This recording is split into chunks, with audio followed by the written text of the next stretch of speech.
saw you guys. I think actually I was thinking about it.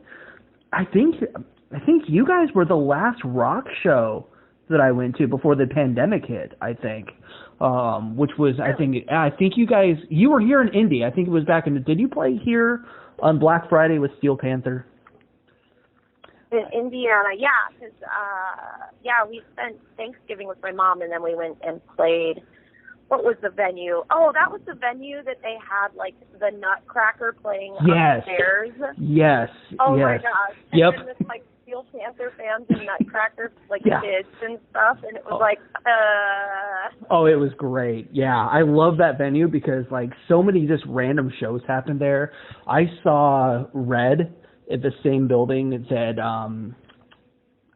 Tech Nine was playing it. So you had all the Christian rock fans going into the same building and venue as all of the Juggalos were going into, which was amazing. I love that place. But yeah, you guys were the last rock show that I went to before everything hit. And you guys were starting to really promote the new album. You're starting to promote Darkness, which was going to come out in a few months. At this point now, it's been out for about 3 months or so. And that album came out at a really interesting time because it came out literally right as the pandemic was hitting and becoming a reality. How has it been promoting this record? Because I assume it's been very different as far as promoting this record compared to Never Alone was. Yeah, obviously. It's literally the day that we released Darkness and our tour with Sebastian Bach got postponed that day. Oh, so we were like, okay, got pushed from the spring to the fall, so we're still like holding our breath. It all just depends on how the world opens up, you know? Yeah. That's supposed to be the end of October, but yeah, obviously when you release the record, you're supposed to go out and tour off of it. Mm-hmm. Luckily, we did do something really interesting on this release, so it almost didn't affect us insanely a lot. We released the song every single month leading up to the full release on March 13th, on Friday the 13th. So we had already pretty much released the whole album by then, and we already had over 3 million streams on the record, and nice. It was, luckily we built up to it, which helped out a lot with trying to promote the album, but yeah, we were just starting to gain some momentum and, just starting to get on our tour feet going. And we were going to have a pretty busy year with like 10 festivals. And so far everything's been pushed till next year except for the bike rally in Sturgis, South Dakota. So that is going to be really interesting in itself. Is that still happening for sure then? Yeah, so far, just like everyone else, we don't know what's going on either. So, right. We're told that we had a couple shows going out there on the way back, that we were, we're told that the city had a meeting and there's definitely going to be a bike rally, but, the government could still come in and shut it down. Yeah. Just because the city says so. So we're still like, well, do we rent an RV? Like, what are we doing, And, so I guess it's just a day at a time at this point. Yeah, exactly. And everybody, they're starting to do, I think, drive-in concerts are starting to pop up. I know they're doing some out here. And I know a lot of comedians are doing those, but I think we've got like 3 country concerts that are going to be they're basically drive-in concerts, which it's really cool to see people getting creative on how things are done, and so many bands and artists and just even promoters the creativity that's going on right now is insane. How creative do you guys have to get with things? Because you guys basically are you're a heavy touring band. You guys are on the road a lot. Yeah. Well, as of right now, we kind of have a secret show that we are planning. We're taking all considerations. It's not a drive-in show. It's a fundraiser for the California Equine Retirement Foundation out in Riverside County. So they take in horses that are retired from the racetracks, and it's just a fundraiser. We're not going to make any money off of it, specifically just to play a freaking show. There's 30 acres of land. So as far as social distancing, we're requiring that everybody gets tested for COVID before they come in. We're checking everyone's temperature. It's all outside, so there's a lot of space. We're making a max capacity of 50 and 30 acres. So wow. we're literally like, and it's only for Patreons that sign up for my Patreon, which is cool. Patreon.com. Yeah, / Mixi Official. Mixi Official.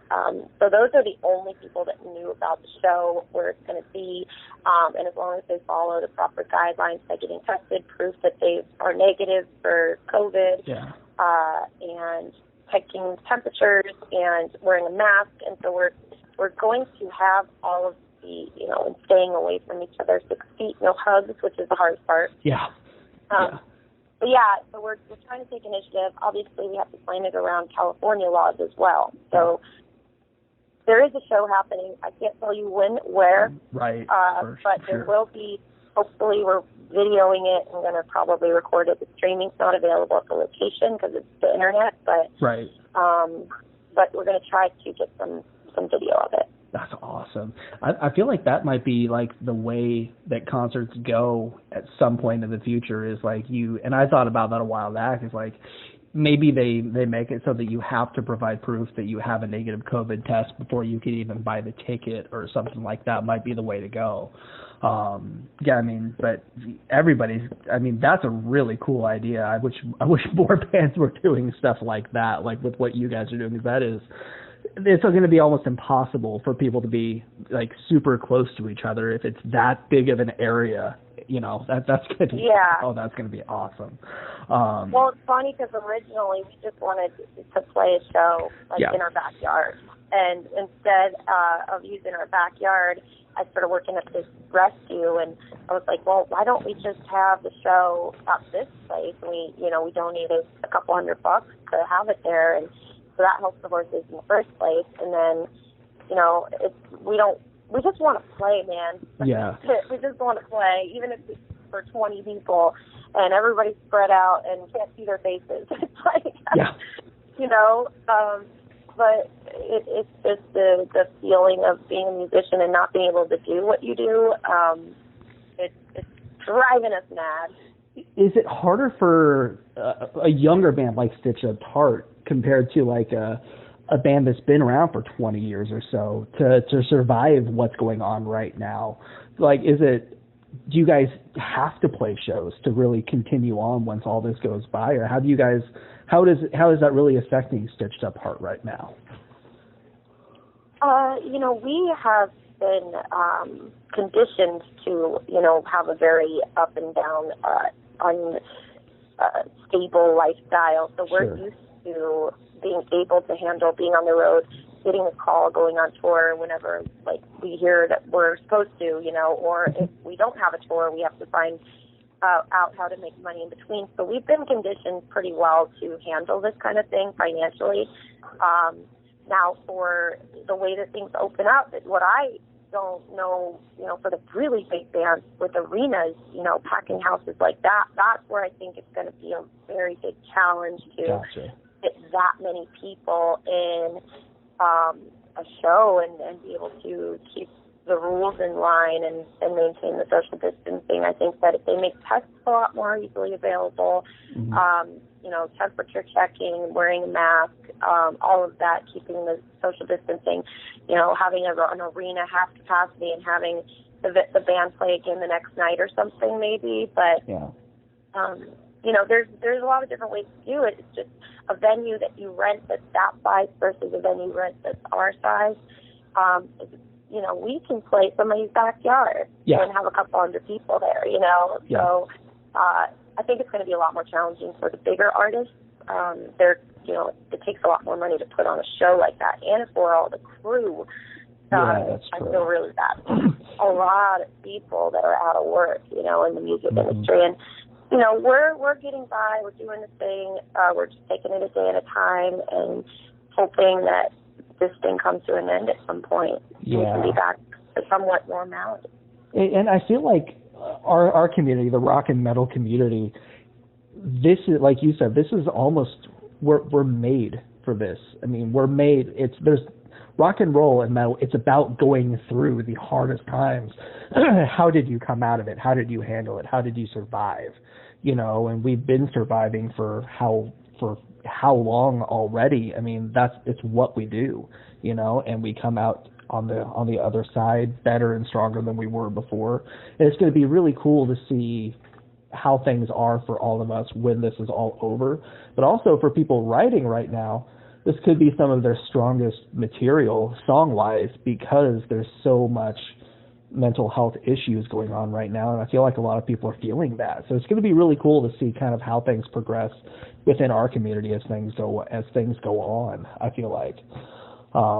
Yeah, I mean, that's definitely how it's gotten interesting. We just released the whole record on March 13th and started writing another record, like, because we're just like, oh, well, you know, what we do as musicians when we're not on the road is we write, you know, and so it's like, oh, well, I guess we're going to write another album, and yeah, there's going to be a lot of music coming out of this one. Exactly. And just speaking of music, I mean, Darkness, we said earlier, it's only been out for like 3 months, but it feels like it's been out for longer because everything feels like it's been longer than it has been. But this record, I feel like it's definitely got the stitched up heart sound that we had on Never Alone. It's got all of that, but it's more dynamic. It's heavier, yes, but it's got a bigger sound, I feel like. You guys really expanded. It's definitely a lot more ambient. Yes. Yeah. There's a lot of layers. Yeah, definitely. What did you guys want to do when because you guys had a lot of steam coming off of the last record and a lot of momentum, you know, and you're one of those bands that, like a Sonic Temple or a Rock on the Range, those stages are packed with people wanting to see you guys. So, I mean, how do you take all of that momentum and pack it into what ended up being Darkness? Oh, man, Darkness, we wrote about 70 songs for that record. We really, honed in, spent about a year on it, and tried to find, it was mostly about throwing paint, like trying to find a different sound, something different, like not do the same record again. Yeah. And we just kind of wanted to experiment. So, yeah, I mean, I don't really kind of think of the way it's, like when we're writing, I think of how it's going to sound when somebody puts their earbuds in or when they're listening in their car. Yeah. When we start rehearsing the songs, then I start imagining and envisioning the actual festivals and the shows, the big arenas, and then it kind of almost projects into that. You know, it turns into that later, but I don't really think for me. Of the crowd in mind at first. I think of the one person that you're going to touch, you know, the one person you can reach and connect on the deepest level possible, and then it turns from one seed into a whole garden, you know. Sure. And it's an obvious question, but how did you get connected with Sully for Lost? Did you guys connect at a festival, or was it like one of the Shiprocked things, or was it a mutual friend that kind of connected you guys? How did that relationship come up? Yeah, I think it was our A&R guy who originally set us up to write together. Okay. He was looking to write with some artists and on his downtime, and so I flew out to his house a little out of Boston, and for a couple of days we just, threw some paint, wrote some songs. Then we just sort of we understood each other day one, like we'd been friends for our whole lives. You know, awesome. He's just one of those guys, super humble and chill. And, very easy to talk to. So chill. A normal guy. I feel like I've known him forever, you know? Right. And we just became really good friends over the years and kept in touch. And we didn't end up using the songs that we wrote in the beginning. It was a different kind of direction that the album took, but eventually, towards the end of the writing session of this record, management was like, hey, you want to see if I want to sing on anything? And I was like, oh, God, I don't want to ask him that, But I asked away, and he said, yeah, let's just make sure it's the right song. I'm like, oh, shoot, okay, let's figure this out.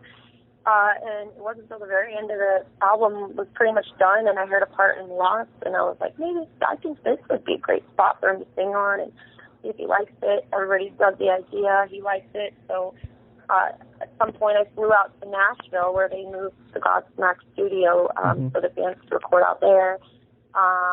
We tracked the vocals, and then he was just like, hey, so who's going to sing my part? And I'm like, well, guys in the band can do it. I can do it. If we're on tour with someone, preferably you guys, then it would be nice to have you come up and sing it. And he's like, well, all right. And then we had a tour happen. And so just kind of one thing leads to the next, and somehow stuff happens. So it's just become a really good friend. Oh, that's awesome. Yeah, he's like you said, he's such a chill dude. I've talked to him once or twice, and he's surprisingly easy to talk to and down to earth. And it's so good when you meet kind of like the people you've looked up to for so long, and they are that chill and that nice. Because like, yes, I can keep liking you, So it's like, thank God. No, you're not like disappointed that they're a jerk or something. Exactly. But The Skin is another record, is another song. I think it might be my favorite one on the song besides the title track probably. And Warrior is another one, but The Skin really stands out. What is that song to you? As the person that wrote it, it really stands out to me.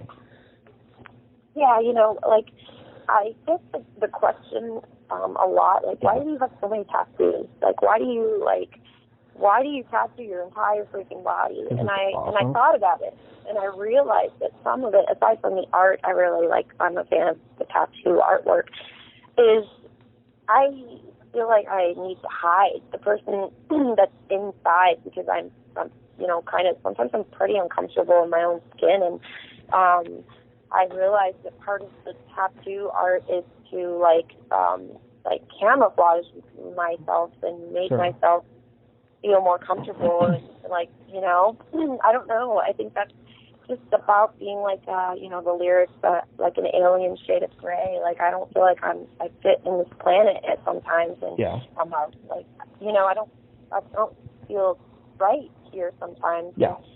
Like, am I an alien? Like, what is this? Like, yeah. Must be weirdo, but it's just not feeling like you fit in with the rest of society. That might be why I connect with it so much, because I feel that way almost at least once every single day. Right? Yeah, and I feel like that's a common theme with a lot of people in the community that we're in, is we are different from so many people in the rest of society in a lot of ways, and I feel like I mentioned it earlier in mental health, when it's getting more common to talk about it, but you still feel weird coming out with it and talking about it. We all struggle with it, and it's just, you just don't feel, you just don't feel like you belong or fit in with anything or anyone. So I guess that's why I connect with that song so much. That's probably why. But the rest of 2020, everything's pretty much off the table as far as shows for the rest of the year, except for the Sturgis and the secret show you guys are doing. What's the rest of 2020 look like? Just sitting tight and kind of wait and see. I know there's one festival with Aftershock that hasn't officially been canceled yet, but it's coming. Just sit and wait and see what happens, or are we looking more at what 2021 could look like now? Yeah, we still have the tour in the fall that's as of now is still a go with Sebastian Bach. So we'll see what happens with that. It all we have no freaking idea. Yeah. And if everything happens where everything opens up next year and the festivals are good, we're still on the bills for all the festivals, as so I'm told. So I think they'll have the same lineup. People bought tickets to see those bands, so I don't think they would change it too much. But it's literally, we have no idea.